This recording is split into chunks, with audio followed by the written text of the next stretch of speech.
Welcome back, everyone. Let us now go to the next session with the day entitled Immersive Retail, Connecting Bricks with Clicks. Moderating this session is Prasad Babu, the Head of Consumer Adoption and Demand Generation, E-Commerce Department, Malaysia Digital Economy Corporation, where he heads the Belanjawan 2021 e-commerce initiative, which is geared to impact the livelihood of local sellers through e-commerce adoption and demand generation sales campaigns. Over to you, Prasad. All right, thank you, Hasrul, for the introduction. A very good morning to everyone who has joined us on this lovely Friday morning. I hope you have been enjoying the Malaysia Tech Month webinar this year. Right? This morning, I have the pleasure of moderating a topic that is very close to my heart, and it's called the Immersive Retail, Connecting Bricks with Click. I say that this topic is close to my heart because since the pandemic kicked in, I have been working closely with e-commerce ecosystem players to help businesses that have been affected by the pandemic, especially the retail sector. Right?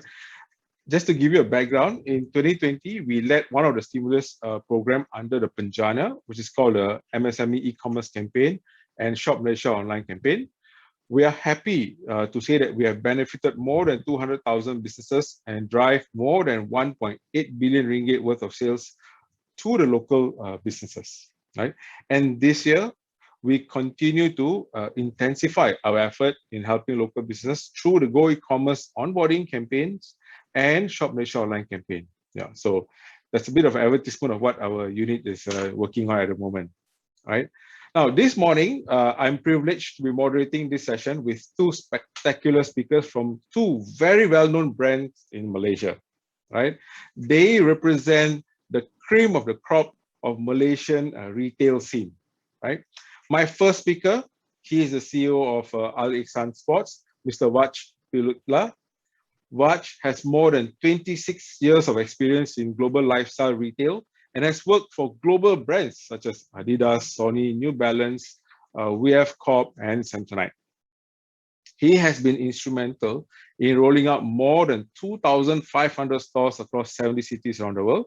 He joins Al-Ikhsan in 2017, and over the 5 years, Al-Ikhsan has garnered close to 30% market share in Malaysia within the multi-brand sports retail category. Yeah, so welcome to the session, Vach. Thank you. And my second speaker is from another legendary homegrown retailer, right? Let's welcome Mr. Jacky Phang from Senheng Electrics, right? Now, no Malaysians, or at least in the Klang Valley, will not know who Senheng is, right? So Jacky is the Vice President of Digital Commerce and Supply Chain of Senheng Group. Jacky has a humble start. He joined Senheng in 2004 as an executive, supervising operations in few outlets in Klang Valley, where he overlooked sales, inventory, and staff management. Right. However, he quickly rose up the ranks and got promoted to the head of purchasing in 2006, head of digital gadgets in 2012, and now to the VP of Digital Commerce and Supply Chain in 2020. So he sees all sorts of strategic functions, including digital marketing, digital gadgets, e-commerce, shop-in-shop operation. So welcome and thank you for joining us, gentlemen. Thank you. So let's start the session by getting to know your organization, right? So tell us about your growth before the pandemic, right? So we want to know how these two brands have grown before the pandemic, just to understand how big you guys are and how how well you guys are structured. So let me start with Vach. Right. As you rightly mentioned, I joined the organization in 2017. I took over as the CEO, and during the period 2017 to 2019 were perhaps Al-Ikhsan's best years. We had a historical growth in sales and almost a 4x growth in EBITDA over that period. So we were very, very well poised for a huge expansion starting from 2020. I still remember that in early 2020, I think it was in Jan or February, we actually did an exercise where we did press conferences, with the media and where we talked about our future growth plans. I always like to say that COVID virus has ears. It can hear what people are saying. And as luck would have it, March 2020 was when we had the first lockdown and Malaysia started seeing growth in COVID numbers, right? Luckily, we had already made some investments in technology and our backend.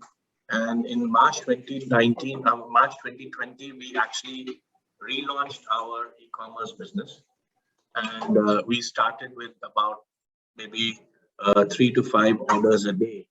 That was the kind of size we had at that point in time.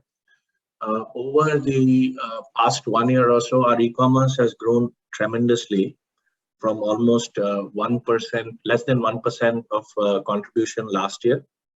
This year, we expect our e-commerce to contribute to almost 8% of our overall sales. Over the last 1 year, the landscape changed further, and we've had new ways and new channels which have evolved, and one of them is called personalized shopper program, which is the chat and shop. So that has really exploded as well. So whenever I use these words, we need to bear in mind that for an offline retailer whose primary bread and butter is offline sales or offline stores, and we have about 140 of those. No matter how fast the digital part of the business grows, it cannot simply overtake the offline business. That's not going to happen. So yes, we've had a very, very strong growth in our digital channels, but I can't, I would not be correct in saying that it's grown to the extent that it's even 50%. It's not. Okay. Well, Vach, when I spoke to you last year in the event, you also did share that you were also launching your own brands, right? Apart from carrying the large brands, Al-Ikhsan was also launching your own brand, right? So maybe you want to share a bit on that. Yeah, so I think I had mentioned to you, Prasad, that we have already launched our own private label, and we have taken on certain licenses. So our own private label brand is called AL Sport. It's doing very, very well actually. Over the past 4 years, or over the past 5 years, it's grown almost 3 to 4x. So we use our AL brand to essentially connect deeper with the consumers. And the idea behind AL is to offer very high quality products at extremely affordable prices. Our core purpose is to make sports affordable for all, which is why we work with our own private label. We work with even the major brands like Nike, Adidas, and Puma, and Skechers, and we actually make sure that we are able to get products at the more affordable price point. So we do what is known as the SMU programs with them, meaning they give us certain number of SKUs which are exclusive to Al-Ikhsan, and we are able to work on a certain price point which is right for our consumer. So that's our own private label and our own licensed business, our secondary brand programs. If I give you the numbers, maybe it will give you some perspective. From around 13% as of 2016, our secondary brand contribution has now gone up to about 44 to 45%. Okay, thanks, Vach. So maybe now we will hand over to Jacky. Jacky, if you could just share Senheng's growth, over the more than 30 years in the market, how have you guys have been growing so far? Yeah, okay, no problem. So once again, thanks for inviting Senheng to join these sessions. Well, Senheng was first established in 1989 by the Lim brothers at Pandan Jaya. So of course, the core value and the principle of Lim brother, which have made Senheng strive to be the leading electrical chain store in Malaysia. Now, today, for your information, Senheng is a well-known household brand with more than 100 outlets spread across all states of the Malaysia. And for your information, this year is our 32nd anniversary. Now, of course, throughout this 32 years, it's not an easy to stay on top forever. Now, therefore, in order to win over and sustain the number, we actually, in the past 32 years, we unlocked a lot of key transformation to drive our new growth over the years. Now, some of the important key transformation which I can share here is, in 2000, we standardized our store operations and create a cohesive brand identity. Later on in 2002, we adopt a fixed price policy, which launched our +1 loyalty program, which is a membership to attract the new customer to shop with us, as well as foster repeat purchase. In 2003, we launched a new store concept, which we call it a digital, a thank you digital station, located at all the shopping complex, which the aim of reaching all those customers who love the shopping at the shopping complex mall. In 2004, we again invested in business intelligence to gather and analyze all the data in assisting our management in making the decision of the business. Later on in 2015, we embarked on the digital transformation of the business to improve our operational efficiency, enhance the customer experience, as well as expand the market presence. In 2017, which is the most important one, we introduced our seamless retail model with the aim of enhancing the customer shopping experience by providing a consistent shopping experience across the physical as well as the online retail platform. Well, all this transformation above enable us to rethink and break through our current operation module. Just in 2020 last year, we have a chain of 103 physical stores across every state in Malaysia under 4 store concept, namely Grand Senheng Elite, Grand Senheng, Senheng, Thank You Digital Station, of course, as also our online platform as well. Now, as last year, 2020, the primary category generating sales from home appliances, which is the washer and small appliances and that all, contribute approximately 39% of our total business. Then followed by another 37 from the digital gadget, which inclusive on all the laptop, smartphone, tablet, PC, okay, all about gadgets. Another 20% is contributed by our audio visual, and the balance 4% from other category. Now, as last year, still 90% of the company still happen from our physical store, while the balance are from our online platform. Now, it's been over the years since the lockdown in 2020. But what I can say is last year, 2020, we are grateful that we are able to sail through this pandemic as our revenue in 2020 increased by approximately 150 million, which is equivalent to 13.1% of sales growth 2020 versus 2019. Now, you may ask me why. Now, basically, we can conclude there are 4 factors contribute to the sales growth in 2020 as compared to 2019. Of course, the first one, we upgrade our Senheng store to the larger Grand Senheng store, which offering a better customer experience. The second, it is attributed by our Senheng +1 loyalty program, which has helped attract the new customer and entice the existing customer to make the repeat purchase. Then number 3 is about digital marketing automation effort, as well as the expansion of last mile delivery capabilities to offer more convenience to the customer during the MCO and contingent MCO period. Last but not least, in order to adapt the new normal and mitigate the loss of sales, we harness our online platform and we introduce our telemarketing automation applications, which enable our offline employee to continue promote and sell our product remotely. Now, all these measures actually enable us to continue generate the sales during the temporary closure of our physical store during the MCO period. This year itself, 2021, we actually experienced high and low throughout the pandemic. Now, for the first 5 months, we are happy to say that we have a favorable growth of 45% as compared to 2020. But however, since the lockdown imposed on 1st of June, with the 2 months of lockdown, June and July, our favorable growth of 45% actually dropped to 15.3% growth. But still, we are a bit lucky, but because we are still in positive growth the first 7 months compared to last year first 7 months. Oh.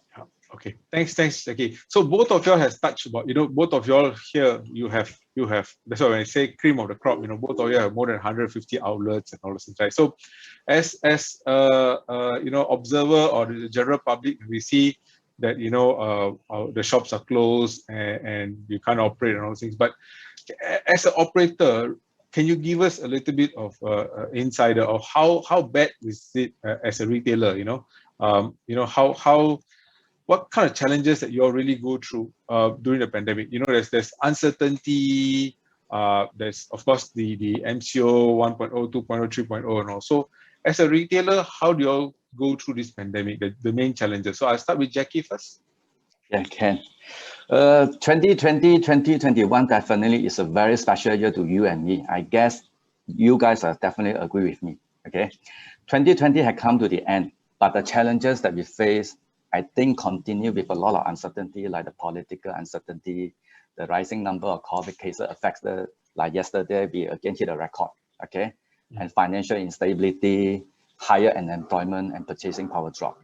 Now, similar to other SME who are struggling during this pandemic, Senheng ourselves also face 5 main challenges during this pandemic. Of course, the first one is impact on our sales performance. Okay, now during this lockdown, we are unable to generate the sales at our physical store, but nevertheless, we shift our product offering to our online store as well as our telemarketing apps during the lockdown. Now, before the lockdown imposed on 1st of June, we purposely bring in additional stock, keep at our warehouse by end of May 2021. Now, this is to ensure that we have enough stock for potential sales, especially those categories like laptop, printer, cooking appliances, and extra.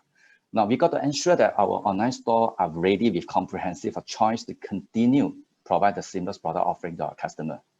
Next, we also aggressively asking support from marketplace, namely Lazada and Shopee, to give us extra support to help us secure more sales. Of course, we also invest heavily on every online big event like 66, 77, and 88. Next is about our telemarketing. We internally also invented a telemarketing app since the first MCO last year, which is 18th of March 2020. Now, we introduced our outbound telemarketing to increase our sales during the lockdown. We're riding on the telemarketing apps to maintain the customer engagement during this pandemic. On 1st of June, we also introduced a new rewarding scheme, which we call it a S-Coin rebate. Now, more than 100 items come with 50% S-Coin rebate. Now, this means that more than 100 items are come with indirect discount of 50%. This offer indeed helped us secure a lot of sales now during this pandemic. And we believe that those customers who had earned the S-Coin rebate during this pandemic will rush to our offline store to redeem, and we should be able to enjoy the good sales right after the lockdown lifted. For your information, just for these 2 months, 1st of June until 31st of July, we only managed to secure 159 million worth of sales, which a drop of 38% as compared to same period of last year. This is first challenge. Now, the second challenge, of course, is impact on our logistics and repair and service operation as well. During the lockdown, if the installation service may not be conducted in the usual way, and therefore it affects all the category which involve the installations, like air conditioning, water heater, water system, ceiling fan, cooker hood and hood. Now, therefore, all the category involved the installation are badly affected. Next, it also affects the servicing and repair, where during the lockdown, we are not able to attend all the on-site service and repair requests from the customer. The third challenge, of course, is definitely will affect our supply of the product. Now, we face temporary supply disruption of some of the suppliers during the nationwide lockdown imposed 1st of June. Now, despite that, we have stocked out some of our inventory prior to the imposition of nationwide lockdown. However, we're still facing some stock replenishment during mid of June, and until now, we're also facing some shortage due to unavailability or delay in the delivery for some of the suppliers, either due to the disrupted supply chain in their respective country, China, Thailand, or Cambodia. And also due to the serum delay, perhaps due to the closure of the business and logistics. Now, during this pandemic, some of the demand category like the small cooking appliances, laptop, tablet, PC will never be enough stock because the search demand very high. Then the next challenge is, of course, impact on marketing as well. Our sales and marketing were also affected, whereby we are not able to run our marketing campaigns such as the Member Day, Bank Fair, other campaign in our physical store. But however, we still continue to run all this campaign through our online platform and increase the digital advertising of the product in the various media platform. Now, the last challenges, of course, when we're talking about business, when the business is affected, of course, it will affect our cash flow as well. That is for sure. Okay, so to withstand this financial resilience during this pandemic, we also make a major shift on our cash flow management, which including the first one, of course, we have a lot of store, we have 103 store. So therefore, we need to negotiating and securing the rental deduction for selected physical store. And the next, we also asking the extended payment deferment from the selected supplier. And the third, our finance also obtaining some new facility credit. Now, with all these three contingency plan, it's lucky that Senheng end up have enough cash flow to gone through the daily operation business. Okay, basically, these are the 5 challenges that we face during this pandemic. Okay, thanks, Jacky. Vach, comes to you. Give us behind the scene challenges that people don't realize, in terms of the complexity of retail. I think whenever a crisis hits you, or whenever a pandemic of this proportion comes in, so I think I totally concur with some of the points that Jacky has made, because fundamentally, all of us went into 2021 thinking that 2020 was a bad year, fine, let's write it off, and then look towards a stronger 2021. But what we have seen is that actually 2021 for Malaysia at least is worse than 2020, right? I mean, if you look at the number of days of lockdown, last year was 48 days, and this year is already 70 plus days and counting, right? We still don't know when the when the non-essential retail will open up. So I think last year, all of us saw the pandemic as a learning process. And the first thing that we did to secure our business was to change our mindset, change our goals and objectives to say that, we need to basically focus on cash flow. So cash is king, right? Instead of trying to focus on a GP margin or a profitability margin, you start focusing on trying to maximize your cash flow, meaning you try and see if you can, maintain or grow your GP quantum, which means that ultimately you are selling your products. You may be selling a higher amount of product, but maybe at a slightly higher markdown, because that's the nature of the game. But the key is to secure as much cash reserves as you can, and don't focus so much on profitability. I think that's rule number 1 whenever something like this happens. So rule number 2 is then you look at what are the things that impact your business in terms of cash, which are your biggest components of cash utilization. For retailers, the biggest source of cash utilization is not rental, is not staff. It is actually inventory, right? Because almost 60 to 70% of your cash actually goes into buying of inventory. So if you manage your inventory properly, if you manage your buying, future orders, that is something which is the key concern for retailers. So what we did is we basically got into a process of scenario building, where we had to take positions. We had to say that we believe that this particular lockdown would continue to a certain period, and we believe that because of this, our sales will be this much, right? And then you start doing the entire maths, and you have to have a very clear position. You have to take a very clear position in terms of what your P&L cash flow would look like in the future. Now that's the toughest part for any business operator, because these things keep changing. Every time there is an announcement, your scenario assumptions change. Once you put in those assumptions, your scenarios themselves will change. So suddenly from a long-term strategy, you have to move to a short-term survival strategy. It's like you're in a deep sea. So you're not looking at how do I get to that island, but you're looking at how do I stay afloat, right? So that's really what we brought into the business. we looked at how we could maximize our sales. Whenever we have a clear runway, we must be able to recover fast. That is the key. So yes, we agree. We understand that these things happen. We have to bite the bullet.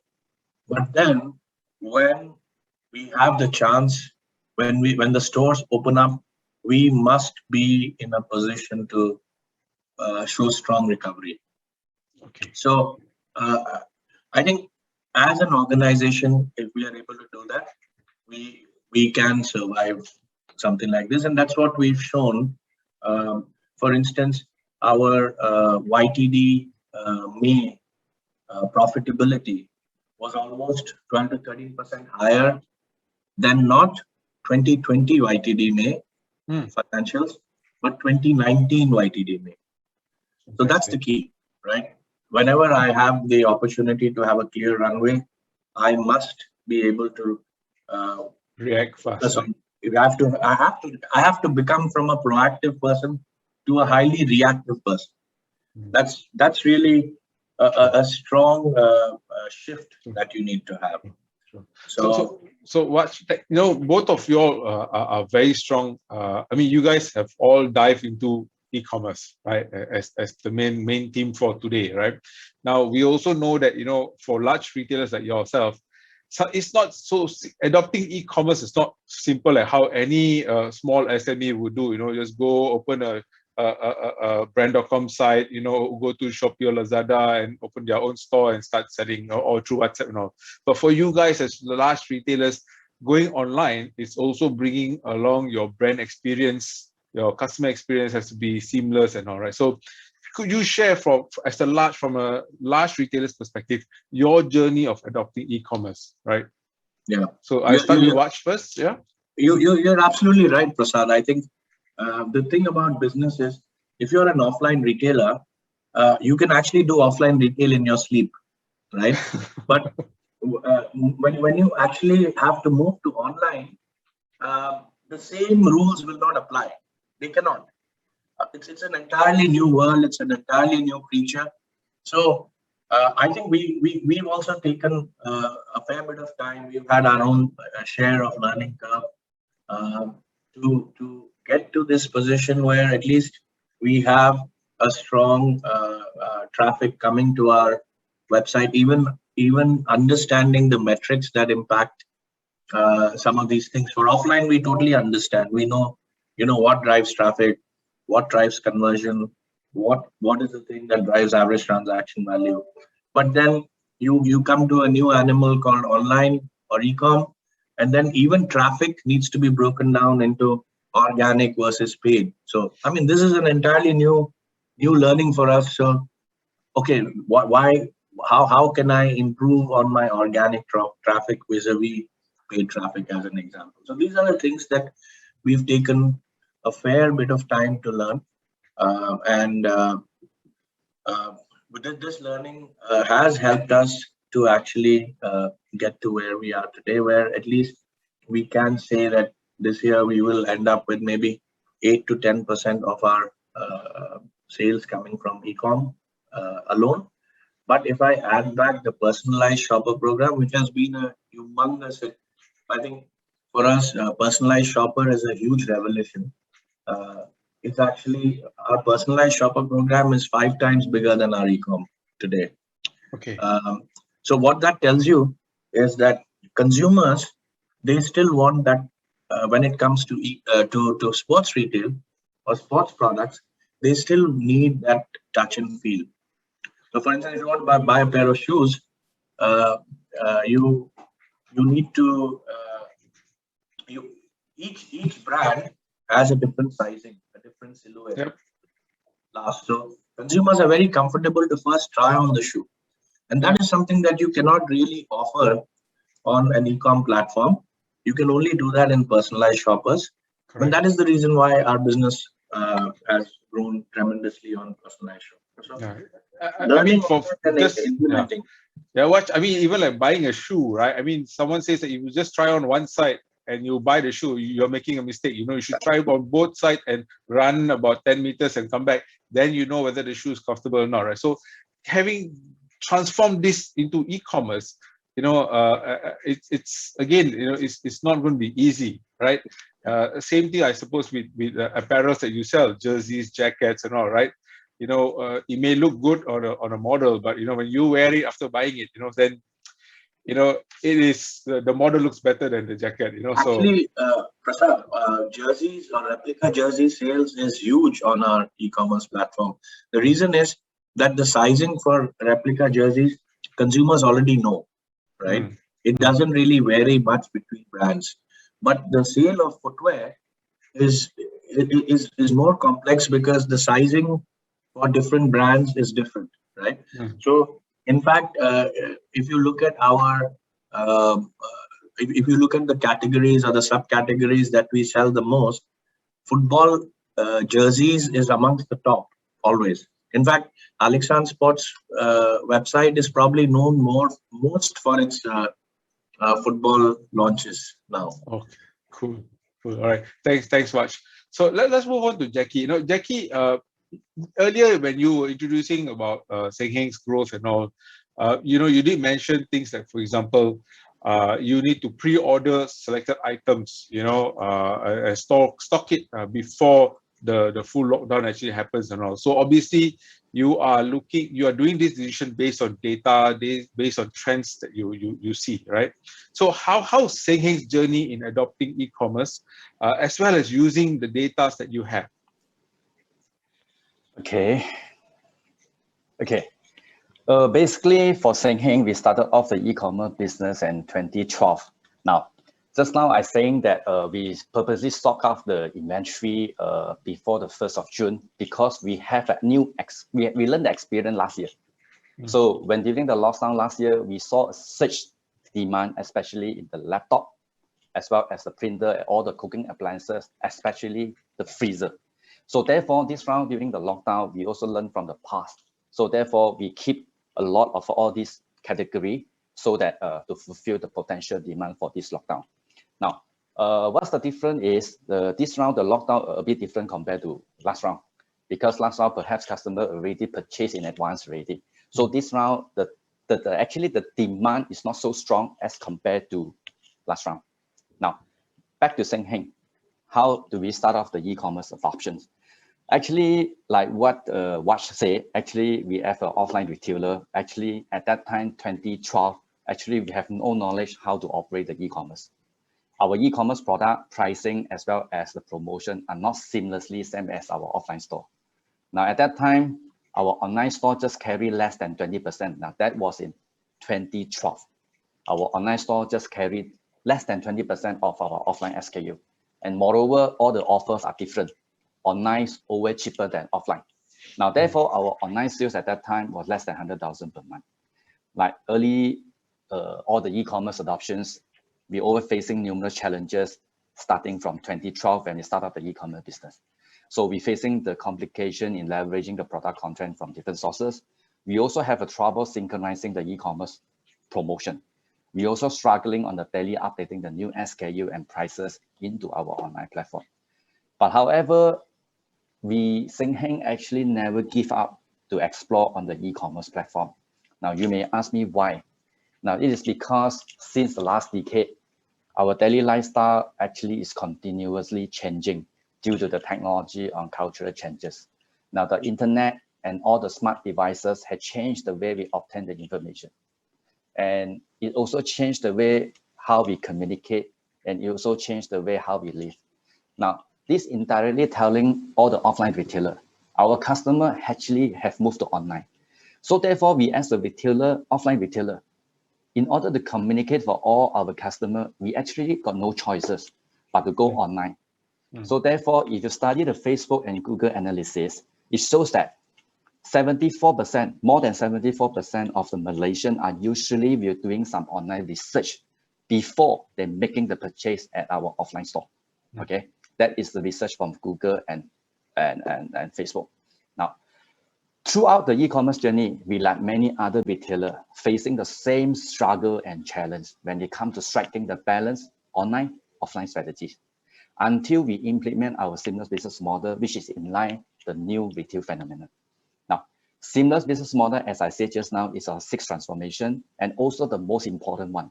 Now, back to 2014, 2016, before we launched our seamless business model, Senheng sales turnover was continuously 3 years facing sales drop at the average of -6% a year.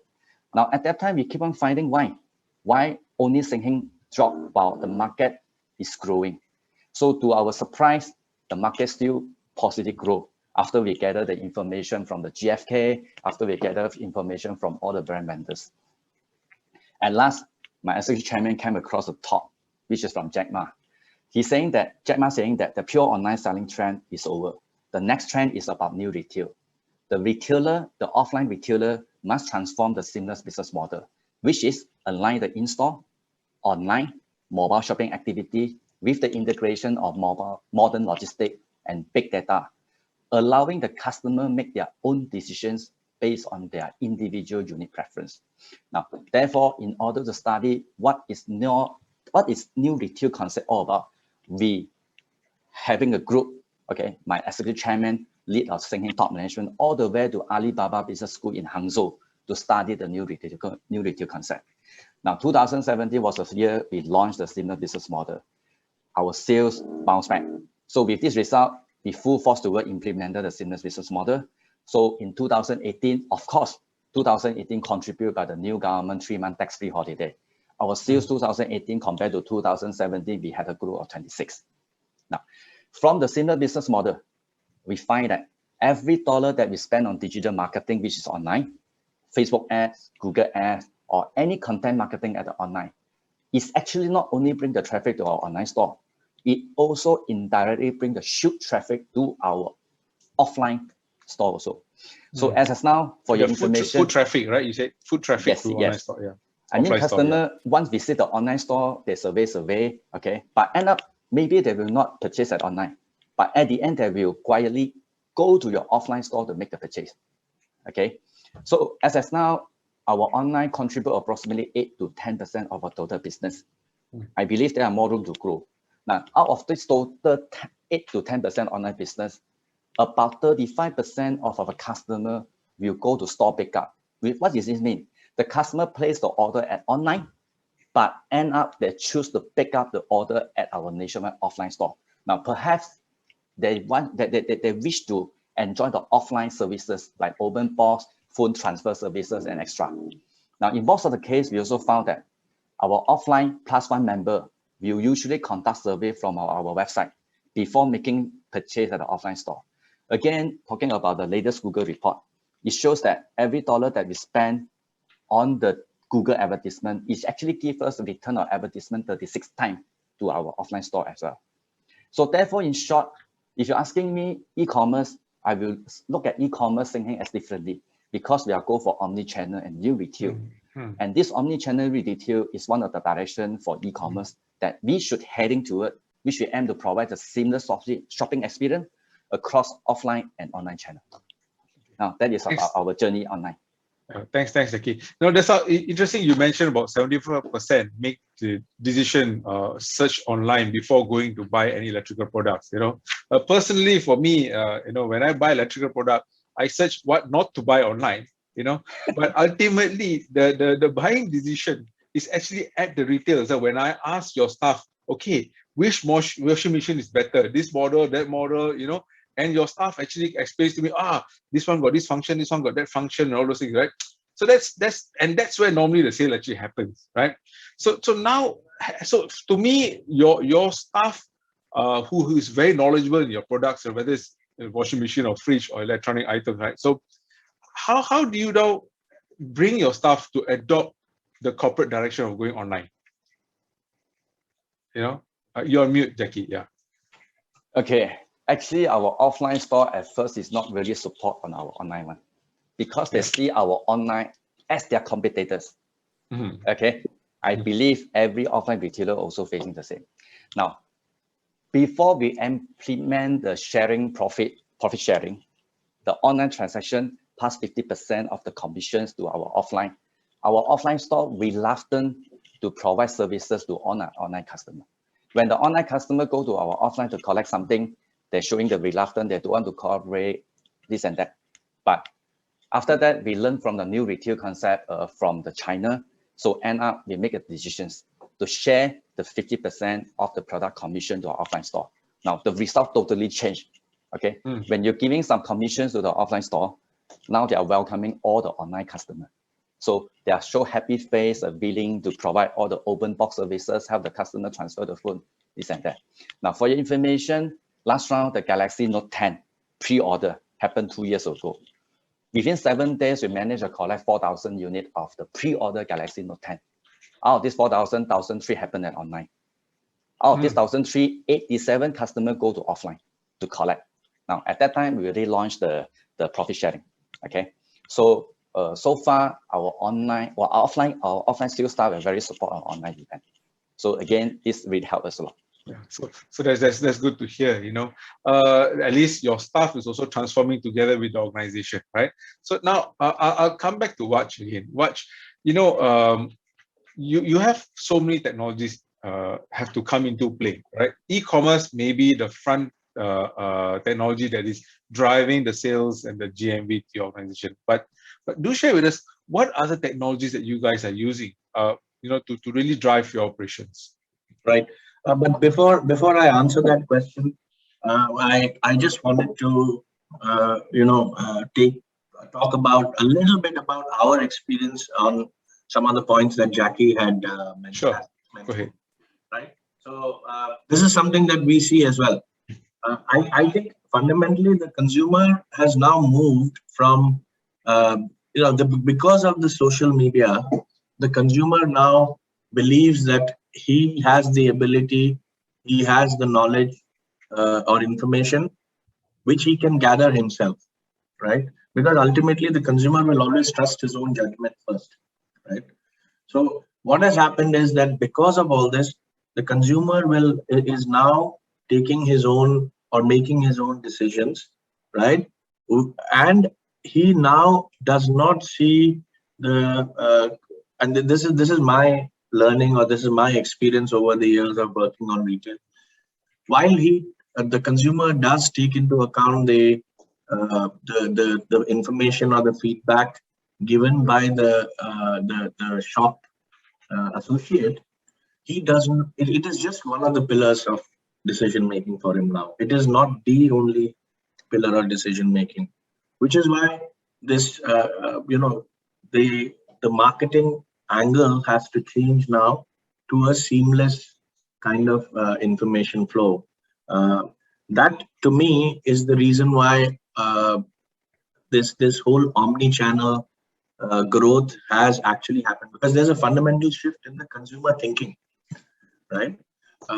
So if the consumer is thinking like this, the retailer also has to think like this. Otherwise, there is a mismatch, right? So this is what we have, this is what I have learned over the years. Talking about the technologies, essentially, what we see as far as e-commerce is concerned is the website that the consumer is viewing. Our current e-commerce platform is run on Magento, and basically, as Jacky mentioned, I think Senheng has learned this before a lot of others. We've just started on the journey that Senheng began maybe 5 years ago or 6 years ago, right? But the smart thing to do for us is not to learn from our own self, but to learn from the likes of Senheng, because they've already achieved a certain scale, right? So I keep talking to KH a lot from time to time, learning from him about because we all face the same issues, right? So we have Magento as the key platform, and our point of sale is ETP. Basically, what ETP allows us to do is to do a few things. It's a pretty strong promotions management tool. We have a very strong focus on business intelligence. So we want to make sure that, because we have 130 plus stores now, we have about close to 140 stores. I want to make sure that I know exactly what happened yesterday in all those 140 stores, So we have the ability to actually glean inputs and data from those 140 stores right down to the SKU level. We are in the midst of changing our ERP system, which I think is very, very old.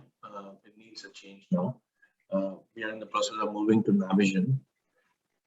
So, I mean, these are some of the technology investments that we have made.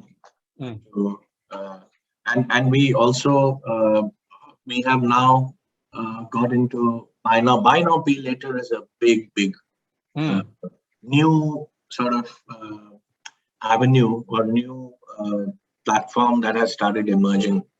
Our BNPL business is almost 20 to 25% of our overall business now. So we have a tie-up with the Hula, we have tied up with Pine Labs, and we are in the process of tying up with a couple of. Yeah.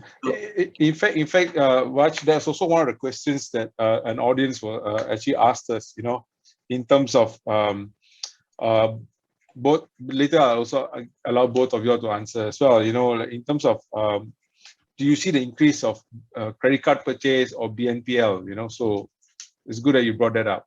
Yeah. I think BNPL is so when BNPL began its journey, and that wasn't too long ago.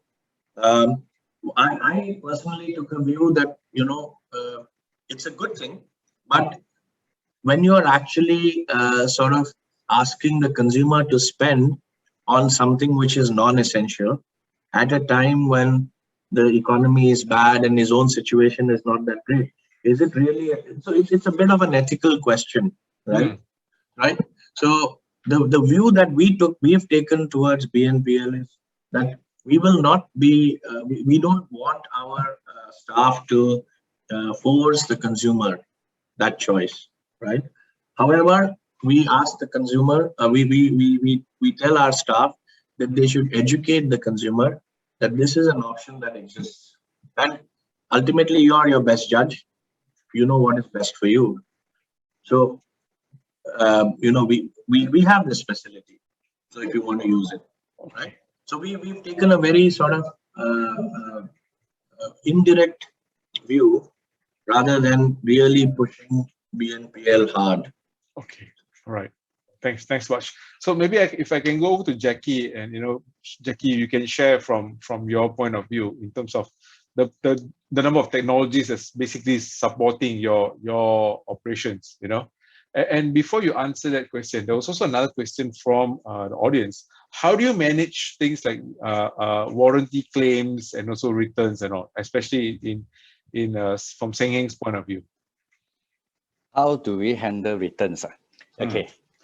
When talking about order returns, say for example, if today customer order an item from our online platform, okay, the goods delivered to the customer already, okay, either by our own fleet or courier services, okay.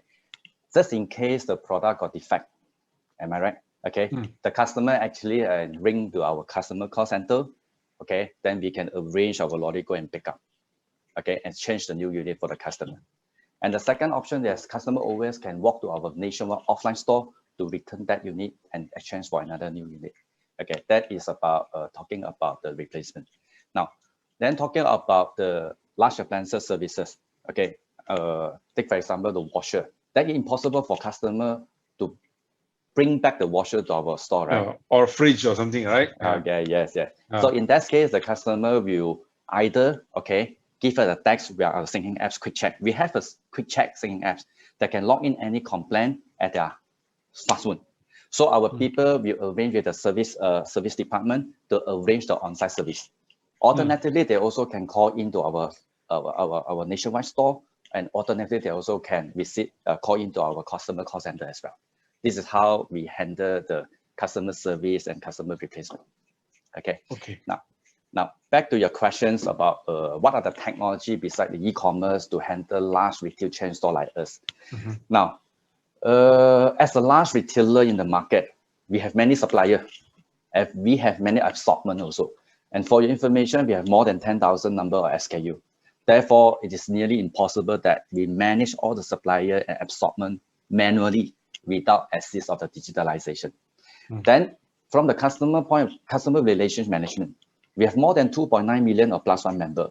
Now, again, we also need a solution to manage the customer engagement, as well as to recruit the new member and retain the member to become a loyalty member. So far, we are happy to say that Senheng is at the forefront of digitalization in the consumer electronic industry. Now, Senheng has invested heavily into development of technology-driven solution, which supported by more than 100 modules, which came from around 20 key platforms, in order to create a sustainable and versatile system that can drive the profitability while upholding the customer excellence. Now, since 2015, Senheng actually have undertaken the digital transformation of our business to keep pace with the growth of the scale for our business. Now, some of the important digital transformation efforts, including of the first one, data collections and business intelligence system.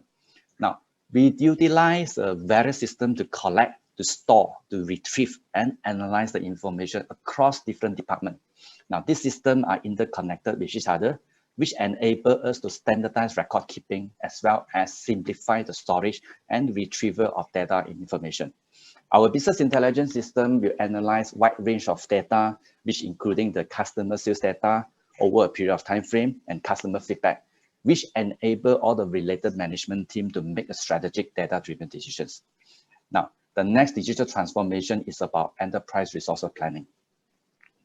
We have a fully integrated ERP system, which comprising our B2B portal, delivery management, and warehouse management system to more efficiently manage our operation as well.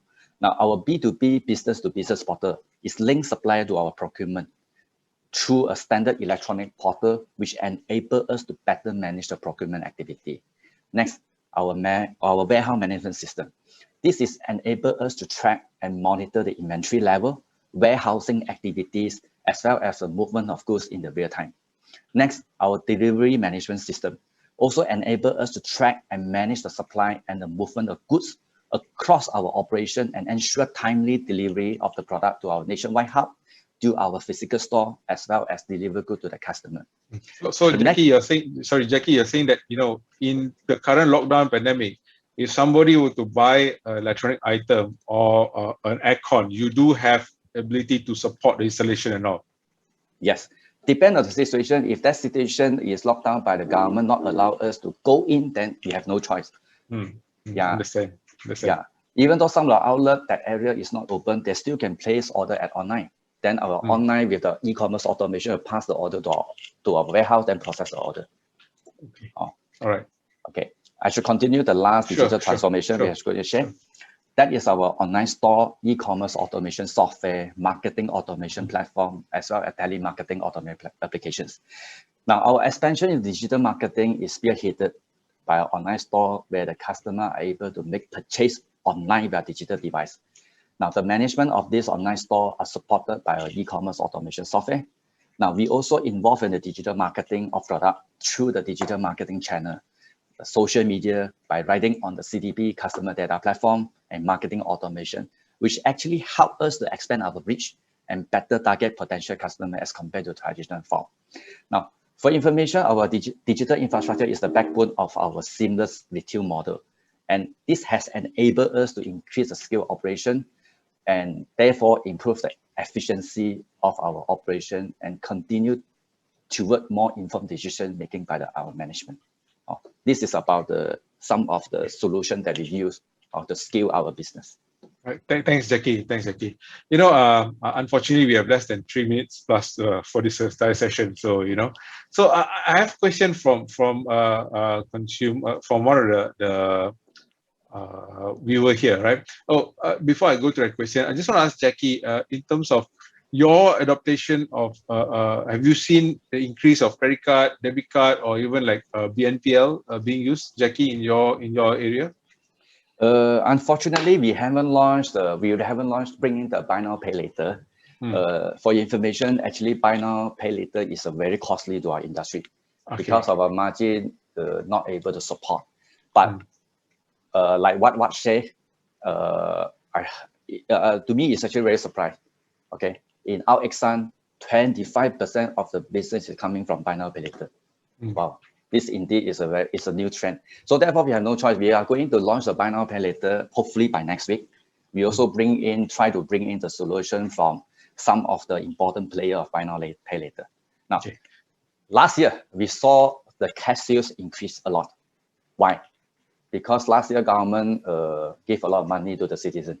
Okay, and moreover, all the Malaysians can get the money from KWSP. Okay, but this year the trend a bit different. So we saw some surge, especially on the credit card as well. Right. Okay. Sorry, Jacky. Just to give you a perspective from our side, and maybe your industry would be a bit different because, I mean, technically, you already probably have some credit facilities for the consumers, right? Within your store. So, for you, just be mindful that your contribution of BNPL may not be so high, because you're already offering a lot to the consumer. In our case, we never did any credit before. We only operate on, we don't give any installment sort of facilities to the consumer in the past. So BNPL was something new for us, but for your industry, it may not be so big. Yeah, some more our average price also higher. So buy now pay later 3 months might not work. But anyhow, this is a trend. We should give a try also. Thanks, Jacky. Thanks, Vach. If I come to Senheng, I would not expect a 3-month installment. That's too much for me. I would probably go for a 12-month installment, interest-free. True. Gentlemen, we have. I think we will come to coming to the end. So we have last questions. We have got quite a number of questions coming from the audience here, and I've been seeing this question since this morning as well. We are always talking about how retailers should also go offline and also maintain omni-channel and all. So the question that if I want to would immersive retail be a critical factor moving forward? And the second point is that will you guys consider reducing your outlets, and go online? So maybe I'll ask Vach first. You should follow the process that you were following previously. Ask Jacky first. No, I think immersive retail is going to be a trend for sure, right? I think the retail for the future is going to be very different from what we are envisaging, because even now when people talk e-com, they talk e-com as if it's a slightly isolated example. What I see as the future of retail is probably something like this, where it has to be a truly omni-channel experience, meaning there should be no differentiation between the two channels at all in terms of the customer experience. That's what I personally believe we are going to move. So sometimes you may have flagship stores, right, where you are opening those stores to give a brand experience to the consumer, but you have the ability to essentially connect it back to your e-commerce with a very seamless sort of an experience. So ultimately what you're doing is it's almost like democratizing consumer choices. That to me is what retail is going to be about. In terms of reducing the number of outlets, I wouldn't say that, because I think even if you look at the current trend, at least for the next 2 to 3 years, I expect offline to actually contribute to more than 90% of the overall, or 85 to 90% of the overall business. So I think what we do, what offline stores do in our kind of a business is they basically, they are making brands reach the consumer closest to where they live, for instance. So it's like a neighborhood. Our concept of sports retail is neighborhood convenience sports. Understand. Thanks. You want a pair of slippers? Just walk outside your house, and then maybe within less than a kilometer, you see an Al-Ikhsan Sports, as an example. So from that perspective, I think the model that we have is still quite relevant. And then we have our e-com, which in a sense complements or supplements this entire approach, because we are not a sports mega concept. We are a sports convenience concept. So maybe for Jacky, the business model will be a bit different. Yeah. So if we move to Jacky now, Jacky, on your side, how do you see the immersive retail coming in? Also, how does it affect your outlets? Well, I do agree with Vach. Definitely online is a must. But the way like we are offline player, the way we go for online must be a bit different. We must go through seamless business model. Okay, the pricing, the product that you offer to the customer must be the same either in on and offline. That is a very important. Don't forget, customer will always conduct survey in the online before go to the offline store, especially this low touch economy. Now back to our offline expansions. Well, so far the Senheng decisions will not gear too high on the store expansion.